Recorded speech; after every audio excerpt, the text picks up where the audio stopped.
Right now, one of the places we know there's a lot of opportunity available is Facebook Marketplace. So this is going to be the ultimate guide to selling on Facebook Marketplace. So this compilation of techniques came directly from the stud stack. All of these techniques come from real sales, real people, and real products. If you don't know, the stud stack is our private Facebook group where it's other maker business owners. So if you sell the work that you create, this is the place for you. We can collaborate, ask questions, get ideas. It's, healthy competition among peers. So if you're interested, jump in there. The guys and girls in the stud stack just wanted to give this video to you guys just to show the power of the group. So you can enjoy the fruits of others' labor by learning some of these lessons the easy way. So let's get started. All right, so tip number 1 is to price high. And this tip comes directly from you guys. I can't tell you how many DMs and messages and emails and comments we get from people saying, that's great, but nobody in my area would pay X amount of dollars for this project that I built. Really? Nobody? Not one soul. There is not a single human being in your general area that would pay that price. We find that a little hard to believe. So we go into this tip saying, price high on Facebook Marketplace. What you are building is a premium product. It's completely customized and handmade by you. Even if you're more of a beginner woodworker, still it's higher quality than the majority of other things you're gonna get from stores. So you should be paying a price that matches the realm of quality that you're building in. And I know you love it, and I know it's fun because we love it and it's fun for us. But joy is not a form of payment. When you inevitably get burnt out after making 150 cornhole boards, you need to be making money or you will lose your mind. So price high, find the customers that are willing to pay your price because they are out there. And don't waste your time on people who are simply trying to nickel and dime you. All right, this next tip comes from our buddy Christian in the stud stack.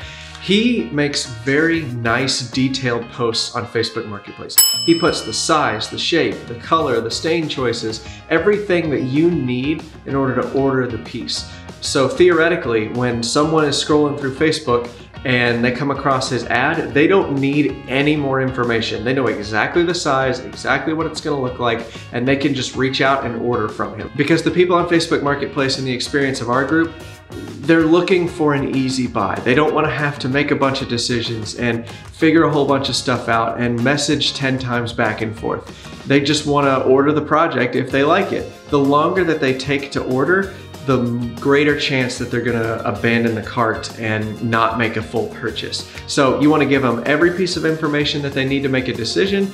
That way when they reach out to you, you're ready to seal the deal. All right, technique number 3 is something not to do. And we'll tell you what to do after we tell you what not to do.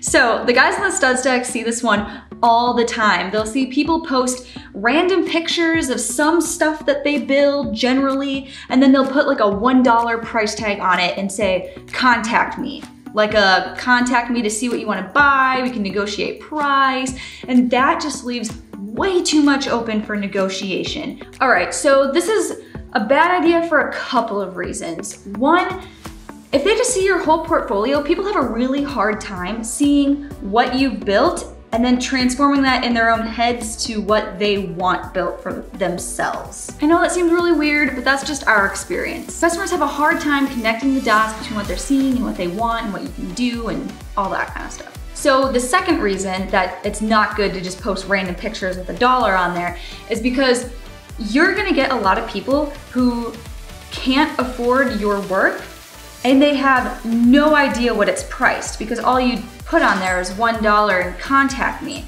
And what that's gonna do to you is you're gonna get all these messages, you're gonna end up getting a lot of rejection. You're gonna pitch them your price and a lot of people are just gonna say no. And that's gonna make you think that maybe you are pricing it too high. When in all reality, you're not. You're just attracting the wrong type of customers because you don't have a clearly organized and laid out post. So it's much easier if you just post pictures of what you sell.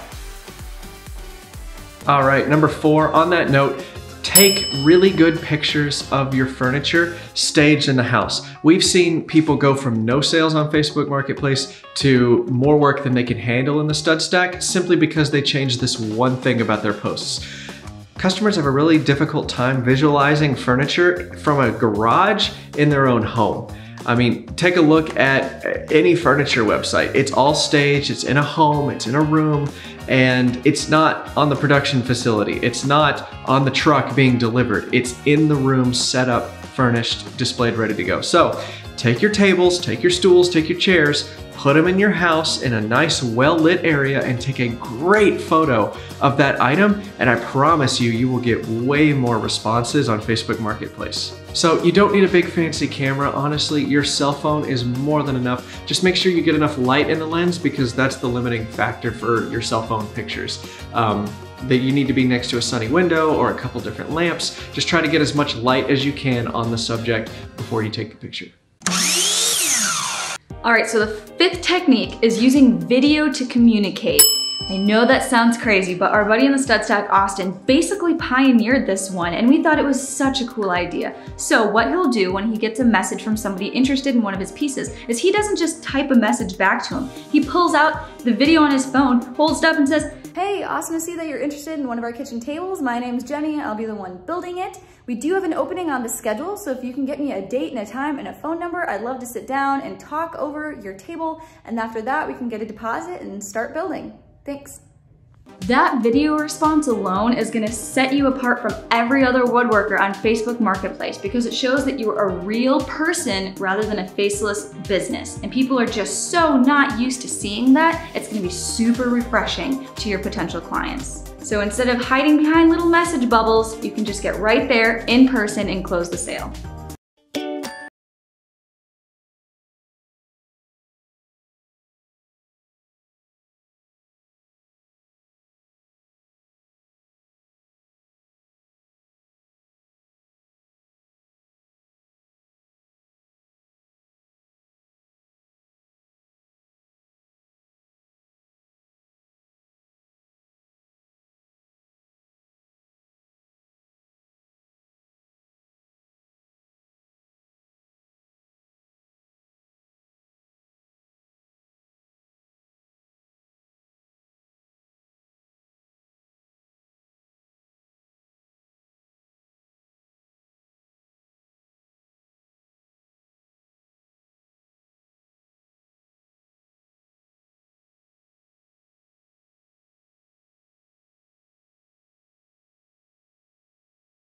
Still available?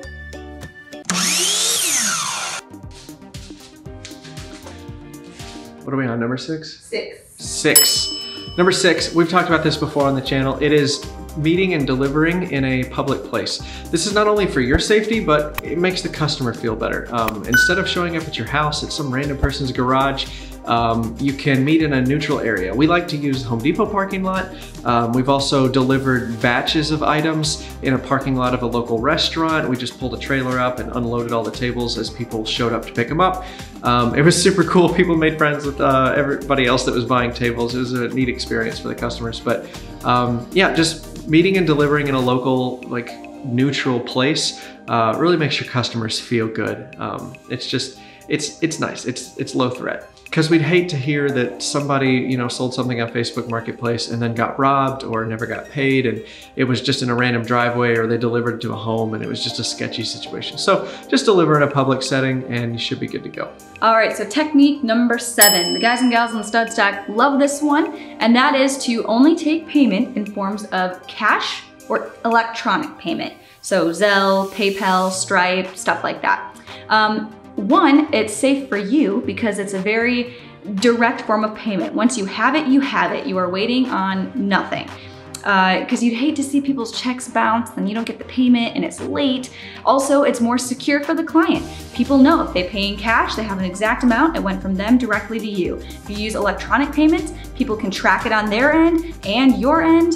You can even have people swipe a credit card right then and there. People love paying with credit cards. They're comfortable with it. We do it all the time. Stick with cash or electronic payment when you do exchanges over Facebook Marketplace. Oh, hey, I didn't see you there. That was dumb. I know it was dumb. All right, number 8. Are we on 8? Yeah. Okay, number 8. What was it again? Keep information ready to copy and paste. Oh, so I know this contradicts what I said before, but customers, even though you give them all the information in the post, they're not gonna read it. Have a note-taking app or something on your phone ready to go with common answers to frequently asked questions. So what is the size? What color stain? What is it made of? Even if that stuff is in your description, which it should be, a lot of customers are just not gonna read it. There's a large percentage of the population that likes bothering other people for information instead of consuming it on their own. So don't be surprised when somebody skips right past your item description and bothers you about questions that are in the description. I have put dimensions first line in the post in big letters and get a message saying, what are the dimensions? That is all. Bye. So that's gonna lead into our next one, but just don't get too upset about it. Just be prepared. Just be that nice, approachable salesperson, and things will smooth over just fine. All right, this next one kind of hits home because we know the human species is all kinds of frustrating. Especially the ones on the internet. People on the internet are the most frustrating form of human beings alive. Oh my gosh, they're not that bad. They're pretty great. Some of them are great. Actually, a lot of them are pretty great. This technique is number 9. Yep. Yeah, number 9, and that is don't lose your cool. You know, be fast to respond, don't leave people hanging, be polite. They chose to come to you because you're the expert. You know how to build what they want. They have no clue what they're doing. So they don't know woodworking, they don't know furniture, they know nothing. Like even the most simple basic things that you think a customer should understand, they just don't. And it's not anything bad on them, so don't get frustrated. It's just they're not in this world, which is why they're hiring you and paying a premium for it. There are tons of things that I have to buy from other people because I don't know how to do it. I can woodwork, but I don't know how to wire my own electricity in my house. Like, we're not experts on everything. So don't educate, just try to sell and be polite and calm and cool and zen. Can I get some of that? No, you may not. All right, and our 10th and final technique is if somebody messages you about a product, assume the sale. Assume that they are going to buy it. As again, what our buddy Austin in the Stud Stack does, a lot of times that makes it easier and you're kind of helping your own self close. You're assuming, hey, you messaged me, you saw the dimensions, you saw the pictures, this means you want to buy. And if that person was kind of on the fence, if you use language and verbiage that sounds like the sale is done and they're buying, that kind of sways them to make up their mind a little bit and say, okay, cool, the sale is gonna go through, I do want this. Okay, so what we mean by this exactly is, you know when you go clothes shopping and you take your pile of clothes and you dump it on the counter, the clerk, she doesn't sit there and ask before she scans. She doesn't say, hey, are you sure you want this shirt? We have it in 3 other colors. Are you sure it's the right size? Is this exactly what you want? So don't pepper your customers with questions. Just scan the barcode, throw it in the bag, and get them to check out as fast as possible. So when they reach out and say, hey, I want to buy a kitchen table, great, we got an opening in the schedule, let's schedule a phone call and I'll start building tomorrow. Like, assume that they are ready to check out because at some level they reached out to you. Yeah. They could have just scrolled right by on Facebook. At some level they're ready to purchase from you. You just need to hold their hand and walk them to the checkout counter. Yeah, of all people, you don't need to be the one that's slowing down the sale in any way. And we woodworkers, we get in our own way all the time. Designs by Donnie. Donnie always says this.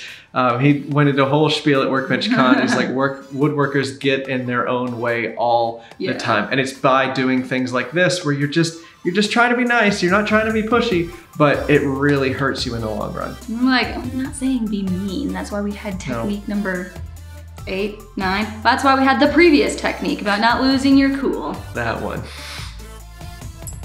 Hey, sit. Shake.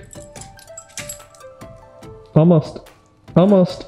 Nope, there you go, good boy. So this is Bruce, but this tip also comes from our friend Bruce in the Stud Stack. Yes, it does. Bruce A. Ulrich. Bruce's bonus tip is collect contact information from your customers so that you can sell to them again. Yes. Get a phone number, get an email, get some sort of contact information. That way you can reach out to your customer in the future and you don't have to wait on them to come back to you through Facebook Marketplace. Yes. You can call them up and say, hey, you know, you bought a kitchen table from us, that's great. Now we're selling coffee tables. Do you want a matching coffee table? Because why stop at just one sale with one customer when you don't have to? Because it's way easier to sell to a previous customer than it is to find a new one.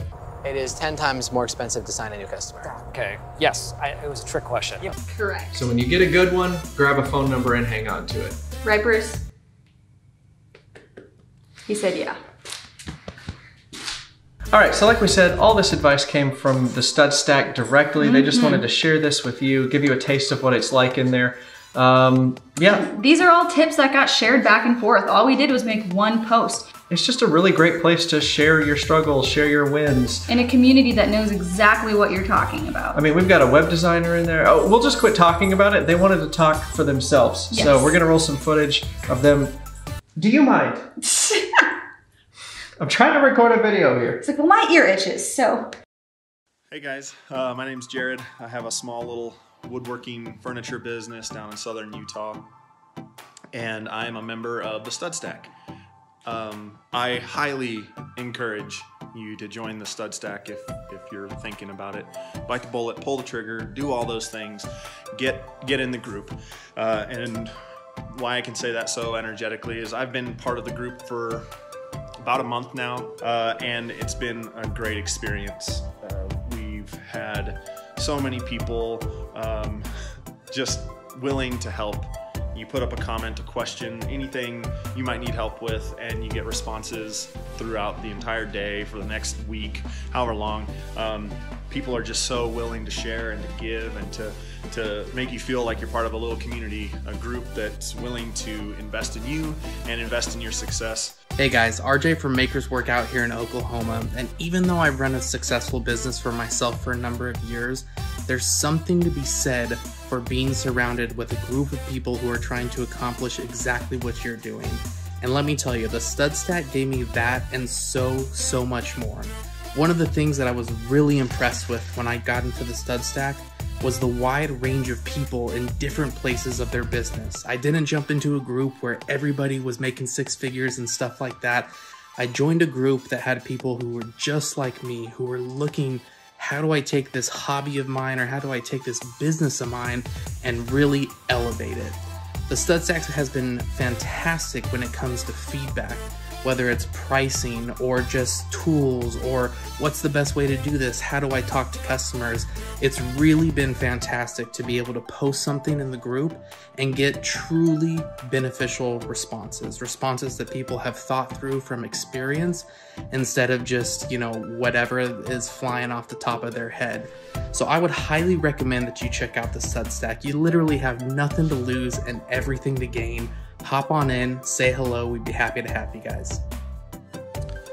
Hey fellow makers, I'm John and I am a recent member of the Stud Stack, and I've been a part of a couple other woodworking groups, and I haven't really used them a whole lot, but I saw more value in the Stud Stack because it's the Stud Stack is full of other makers who are business minded, and you have access to their maker minds, their business aspects. Jenny and Davis are always posting videos that get you thinking, like what tactics are you using to create business? What mindset are you maintaining that helps you to be a success? Not being a part of it is a big detriment to having a woodworking business. Definitely jump on. It's worth the subscription. I was in another group that was a little bit cheaper every month to be in, but I really didn't find value in it because it was simply skill building, and I'm not working on that right now. I am working on building a business, and that's one of the reasons why I decided to join the Stud Stack like you should. So come on board and join us and give, and it shall be given to you. Join the Stud Stack. It's that simple. Jenny and Davis are great hosts. They encourage a kind, respectful environment people are just what make this group so special, I think. Actually, being on the Facebook group has created a couple sales for me. Those are going to be some cutting boards that I'm finishing up today and getting out to actually some military people. I think that's all I have to say. Just StudStack is great. It's worth it. You will get everything you put into it back tenfold. Seriously, just come hang out with us cool people, woodworking weirdos. If you're thinking about it, do it. If you're not thinking about it, do it. Okay? Join the StudStack, and I hope to meet you guys soon and hope to get to know you. Good luck.